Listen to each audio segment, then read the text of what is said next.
Welcome to bookkeeping and accountancy classes. आज की topic है ओरिजिन ऑफ अकाउंटिंग। लेखांकन का उद्गम कैसे हुआ, लेखांकन का विकास कैसे हुआ। Welcome to bookkeeping and accountancy classes.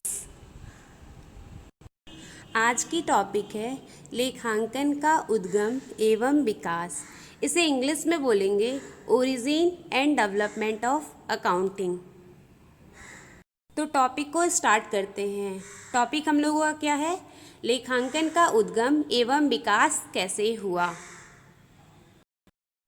Topic को स्टार्ट करते हैं। जैसा कि आप सभी जानते हैं, कॉमर्स का सीधा संबंध किससे है? धन से है, मुद्रा से है। जैसे किसी भी बिजनेस का क्या एम होता है? बिजनेस का एम होता है लाभ कमाना। ओके, ऐसे ही लेखा शास्त्र का इतिहास का संबंध मुद्रा के इतिहास से है।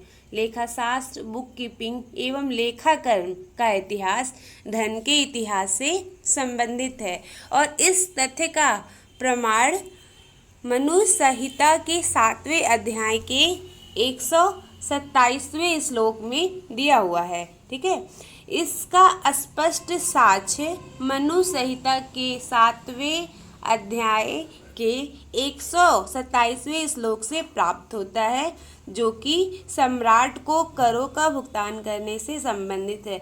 जो किससे संबंधित था? जो सम्राट थे, राजा थे, उनके करों के भुगतान से संबंधित है। ल्यूकस पेसियोली एक नाम आता है, यहाँ ध्यान दीजिए, इम्पोर्टेंट है। ल्यूकस पेसियोली को पुस्तपालन को इंग्लिश में बुक कीपिंग कहते हैं। ल्यूकस पेसियोली को पुस्तपालन का प्रारंभकर्ता कहा जाता है। किसे कहा जाता है? ये 1 मार्क्स में आ जाता है। ल्यूकस पेसियोली को पुस्तपालन का प्रारंभकर्ता कहा जाता है, जन्मदाता कहा जाता है, दोनों सेम चीज़ है। ओके, 1494 ईस्वी में इटली के वेनिस नगर में इनकी एक पुस्तक का क्या नाम है? सोमा डे अर्थमेटिका जियोमेट्रिका प्रोपोर्शन प्रकाशित हुई थी। 1494 में ल्यूकस पेसियोली की एक पुस्तक जिसका नाम था सोमा डे अर्थमेटिका जियोमेट्रिका प्रकाशित हुआ था, मुद्रित हुआ था। कब? 1494 में। और इस पुस्तक को पुस्तपालन के संबंध में प्रथम पुस्तक माना गया था। तो यहाँ पर मेन ध्यान देने की ज़रूरत है कि 1494 में इटली के वेनिस नगर में, ठीक है, 1494 में इटली के वेनिस नगर में ल्यूकस पेसियोली की प्रथम पुस्तक सोमा डे अर्थमेटिका प्रकाशित हुई। इस पुस्तक को दी अंकन का मतलब दोहरा लेखा, दी अंकन पुस्तपालन की प्रथम पुस्तक माना जाता है। तो इसे प्रथम पुस्तक माना जाता है।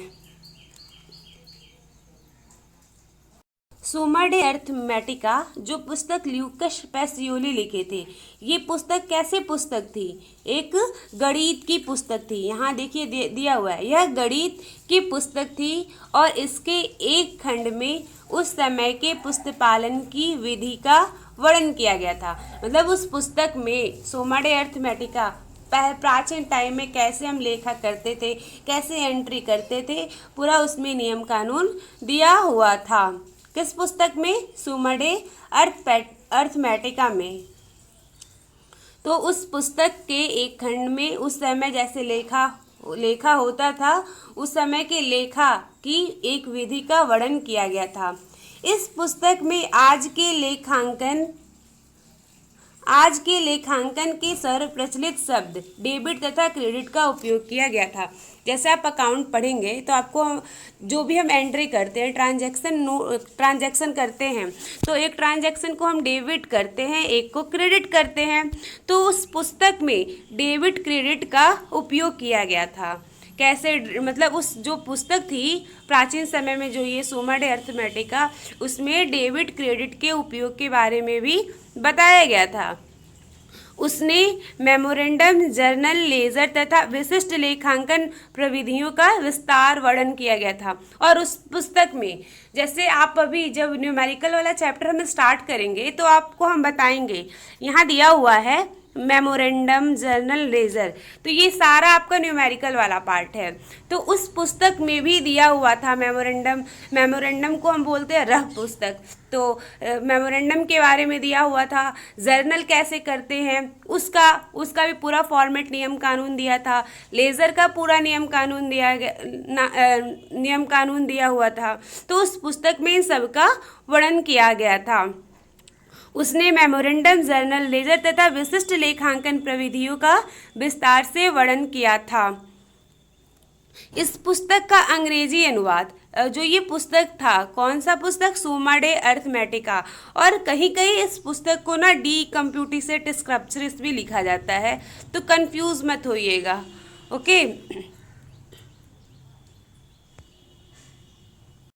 और इस पुस्तक का अंग्रेजी अनुवाद ह्यूज ओल्ड कैसल ने सन 1543 में किया। तो ये जो बुक थी सुमा डे अर्थमेटिका, इसका इंग्लिश में ट्रांसलेट कौन किया था और कब किया था? तो इसका इंग्लिश में ट्रांसलेट ह्यूज ओल्ड कैसल किसी का नाम है जो इंग्लिश में ट्रांसलेट किए थे। कब किए थे? 1543 में ये ट्रांसलेट किए थे।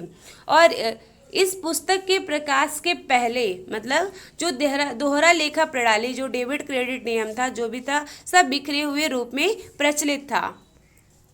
इटालियन प्रणाली के पूर्व जो पुस्तपालन प्रणाली प्रचलित थी उसे एजेंसी बुक कीपिंग कहा जाता था। मतलब ये तो इटालियन है ना, ये जो सुमा डे अर्थमेटिका, इसके पहले जो भी प्रणाली हिसाब किताब, पुस्तपालन मतलब हिसाब किताब लिखने की विधि, ठीक है, उसके पहले जो विधि प्रचलित थी उसे हम बोलते थे एजेंसी बुक कीपिंग कहा जाता था। ओके, अब आगे का लेक्चर हम आगे वाले वीडियो में देखेंगे। Thank you.